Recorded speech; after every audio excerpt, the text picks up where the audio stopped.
that will lead to ultimate joy. I know it sounds like a lot, but no, I think I personally think that God put all of us on a global timeout. Like we just, America hasn't done as good as other people when it comes to timeouts because everyone else is out playing at recess, and we're still in the principal's office hoping and wishing we can come out. But I think that if we settle into the timeout and really learn the lesson that we're supposed to learn from this season, I think we'll emerge better. We'll learn how to play well with others in more ways than one. And so personally for me, I'm taking this time to learn me in a new way. I feel like I'm being ushered into a new season, and I'm getting still, because sometimes the busy confounds the work that we're supposed to actually be doing. We're busy doing other stuff, but we got work that we need to do on the inside. And I'm leaning into it. I'm like, dang, I thought I was gonna be able to rest like everybody else. And God's like, nah, we got work to do. You know what? And I think that's what everybody is saying about 2020. It's demanding that we be better. And you said it's a global timeout. What do you mean by that? Yeah, it's like everyone sit down, be humble, to quote the great prophet Kendrick Lamar. But like, no, seriously, sit down and let's reevaluate some things. Let us unearth and shake up the things that we have been trying to hide within ourselves, within our nation. I think America is going through an unraveling right now, a much needed, a much necessary one. And I think all eyes on us, right? There is no, oh, I was on the subway for an hour, so I didn't miss that thing that happened. No, everybody was home. Everybody, was watching when George Floyd died, and everybody, no one could hide it. Everyone was watching when Amy Cooper called the cops. Like, this is a time where it's like, oh, we can't pretend it away. We can't excuse it away. No, no, no, no, no. It's a global timeout. Sit down, watch, and let's learn. And globally, it's like, hey, we were going business as usual, but it ain't usual no more. Like that's old. Anytime change occurs, it's very uncomfortable. And so right now we're sitting with we're getting we're getting comfortable with the uncomfortable. The minorities, we've been comfortable with being uncomfortable, because that to me explains just the existence for whatever we want to do, how we break into our careers, how we live our lives, how we find ourselves one of the few or one of the first. And that's a lonely road.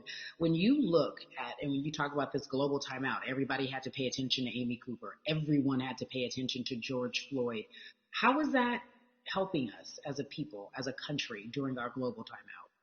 I think, well, one, we're not minorities, Carrie. You already know it. It's like these labels that they put on us. It's Yeah. like the same way of saying like black on black violence. Also, there's no white on white violence. It's branding, Yeah, right? great. It's all Yeah, branding. you're right.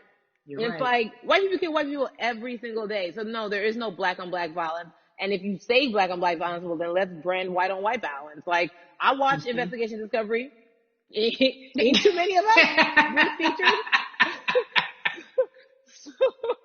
So, I just even like, but to answer your question, what does that do? I think what everyone expected is what has happened in the past when the world was still open, right? In that, okay, you had everyone, from Trayvon Martin to Castillo to Sandra Bland, you had all of these lives lost, and black people made some noise.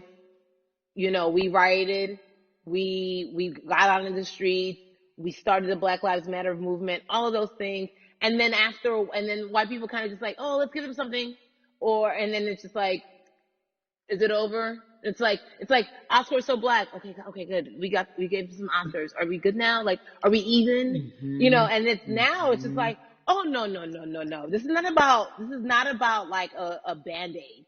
It's like, yo, we might have to amputate the leg a little bit, but it's all right because by amputating the leg, we're gonna save the body. And so I think that's what's happening now. Like America is realizing like, oh, black people aren't just making a little bit of noise. Like the protests are still out. The conversations are still being had. The change is still being demanded. And I think they're seeing, oh, this is not going no way. And no, it's not, because we need systematic change. What a beautiful way to explore what is happening and describe our country. We might have to amputate the leg, but that's to save the body. That's what's happening right now. That's beautiful, Yvonne. And to that end, I have to ask you this, because the way that we do that, we use our voice. And our voice right now in this world, in this country, is our vote.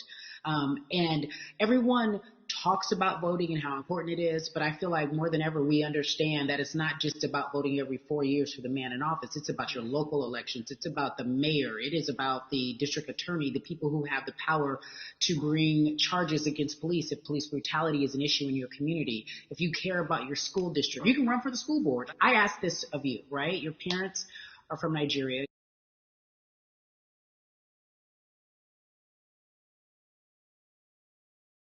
Power. I remember, I became a naturalized citizen back in the 90s when, because I was still a minor, my mom naturalized, and so we were able to do it under her.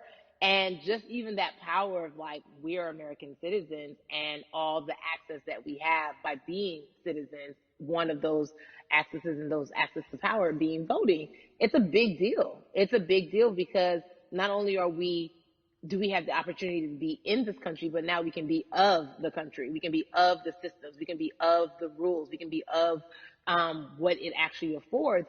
But I think going back to your earlier comment about just the setup of systems, I think we are done a disservice. Either it's schools or whatever it is, and I'm not putting teachers on blast. I think teachers do a phenomenal job, but for some reason we do not, and give them all the raises. I know too many parents who are like, this child of mine, I do love them, but hey, who where can I drop them off? And I do think that there is a disservice done because, again, when we talk about voting, to your point, we talk about every 4 years. It's important to vote for the presidency. We don't realize, like, oh, snap, we actually can vote about, like, how much our libraries get. It's like small things like that, but they make a big difference. When you think of voter suppression in this country, what does it look like for you? It's the systems. When we talk about voter suppression, we also talk about systematic racism, right? It's all the systems that set up. And we've normalized, okay, maybe your job will give you a half day, or maybe, you'll be able to get this luxury. It shouldn't be a luxury. It should be built into the system. It should be built into the fabric of how we vote. But maybe you'll be able to get this luxury in order to enable you to go vote. Think about everything disenfranchised, marginalized Black person has to endure in a day. So in a day, you need to get to work. If something happens to your car, if something happens to your child care, if something happens to, there's so many factors along the way that can send you into a tailspin as an American. And then you add on as a person of color. If you're just trying to get to vote and you already have to go through all of these hurdles and hoops in your everyday life, imagine the one day when your voice really is supposed to matter the most in this country. But then you also see all the times that you tried to have your voice matter, and then it's been shut down, repressed, told it doesn't matter. And then you're kind of like, what's the point? How do we keep hope though? If I'm watching this right now, how do we as a people stay hopeful? How do we believe in the promise that these quote unquote forefathers have given us?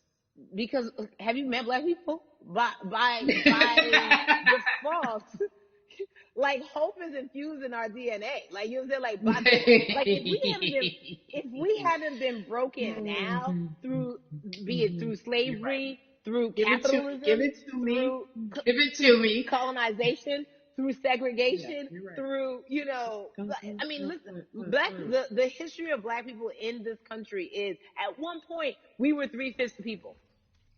Mhm. That's it. At one, That was a written law. And look at us now. We are whole. We are Black girl yeah. magic. We are Black boy joy. We are, what I'm saying? Hmm. What I think about in terms of giving us hope, right? We're making a lot of people nervous right now, Carrie. We're Oh, making a girl. lot of people Ben. nervous right now because they're like, dang, we put all these obstacles in their way, and these jokers are resilient. But that should give us hope. That should give us hope that, like, we can't stop, won't stop. I mean, I went to the school of Diddy, you know what I'm saying? Hashtag, Harlem shaking it right now. Can't stop, won't stop. And I think that's our motto. We can't stop voting and we won't stop voting. We can't stop marching and we won't stop marching. We can't stop thriving and we won't stop thriving. To that end, because you led me directly there, I've been asking everyone who's appeared on this platform, what does activism look like? And I feel like back in the day, we had an idea. Yes, it is marching. Yes, it Yeah. is protesting. Yes, it is speaking out against things that we feel are not right or unjust. But talk to me about what activism looks like for Yvonne Orji. Listen, activism, I think the beauty of activism is that it has many faces, right? You're going to have the people on the front lines. Like, you know what? Martin Luther King marched, but there were a lot of women who were in the homes like, hey, BT Dubs, when they come back, this is how we support all the people who are marching on the front lines. And we're going to be here doing what we know to do best here. And you know what? Somebody needs to bail them out of jail so now we need to be in the community, getting money or whatever it is. So it's like everybody has a position to play. And so play your position like a shortstop, bro. So whoever you are and whatever you do, play your position. So activism could look like, you know what? I'm not the one that's built to be on the front line, but you know what? My pockets go deep, so I'm gonna support the people on the front line. I'm a comedian. Black joy is a form of activism. There's always a call for entertainers or celebrities to have the platform to do something. Why aren't you speaking out? I'm not a believer in thinking that it's mandatory. Like you said, everyone can be an activist and be activated in different ways. But talk to me about the connection. Talk to me about the marginalization in your world and how you feel like it even inspires you to do more